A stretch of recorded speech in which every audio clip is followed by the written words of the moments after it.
Rio de Janeiro, porque tem um outro caso que se arrasta há um tempo, mais tempo até do que esse, 10 anos da morte de Santiago Andrade, repórter cinematográfico da Band, que foi morto durante uma manifestação na cidade do Rio de Janeiro. Agora a movimentação para o júri popular desse caso.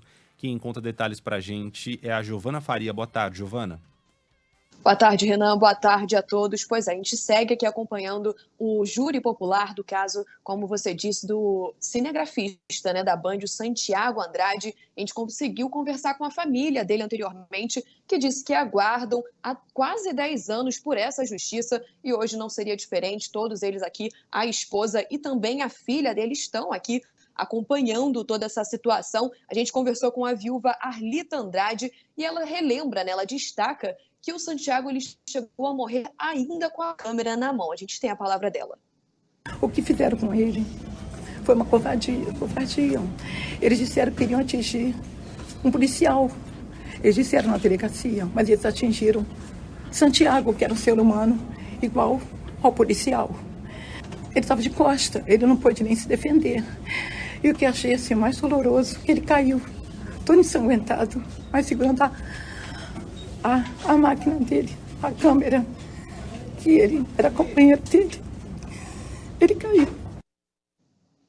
O delegado que investigou o caso na época, o doutor Maurício Luciano, foi a primeira testemunha ouvida nessa tarde. E agora o policial civil Eduardo Cataldo está falando, ele que na época foi acionado porque estava no esquadrão antibomba, então eles foram acionados já que o Santiago Andrade ele foi atingido por um rojão enquanto ele estava ali no horário de trabalho. Agora ainda faltam 5 testemunhas a serem ouvidas hoje, dependendo do andamento, pode ainda ser hoje, mas também a juíza já alertou que pode também ficar para amanhã, dependendo do andamento de como todos esses depoimentos vão ser prestados. Os acusados, Fábio Raposo Barbosa e o Caio Silva de Souza, respondem por homicídio qualificado com emprego de explosivo. A pena prevista é de 12 a 30 anos de prisão. Até hoje, eles ficaram presos por 1 ano e 1 mês. Durante o depoimento do doutor Maurício Luciano, ele afirma que o Caio foi quem acendeu, de fato, esse rojão e o Fábio ele teria entregado um isqueiro, um fósforo,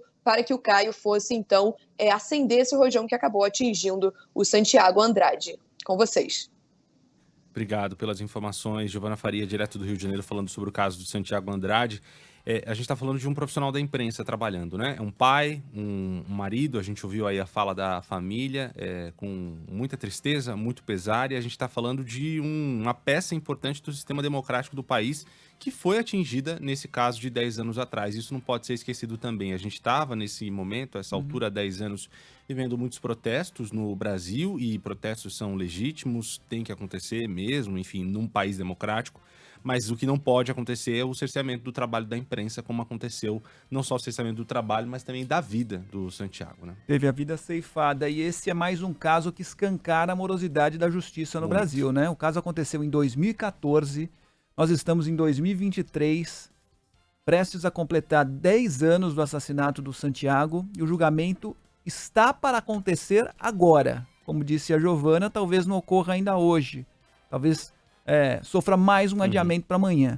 Santiago foi assassinado em 2014, o julgamento foi marcado para 2019, a defesa conseguiu postergar esse julgamento, ele foi suspenso na oportunidade em 2019 e só agora, 4 anos depois da suspensão, o julgamento de fato vai acontecer. Então, mais um caso, assim como o caso da Botkiss. Sim. Outro caso que escancara a morosidade da justiça brasileira. A gente não pode se acostumar a esse tipo de coisa, né? A gente falava aqui no noticiário para São Paulo dos casos de roubo, por exemplo, de você não poder pegar lá o seu celular no meio da rua porque alguém pode tomar o seu celular e levar embora. Isso não pode ser normalizado. Assim como a morosidade da justiça no Brasil também não pode ser normalizada.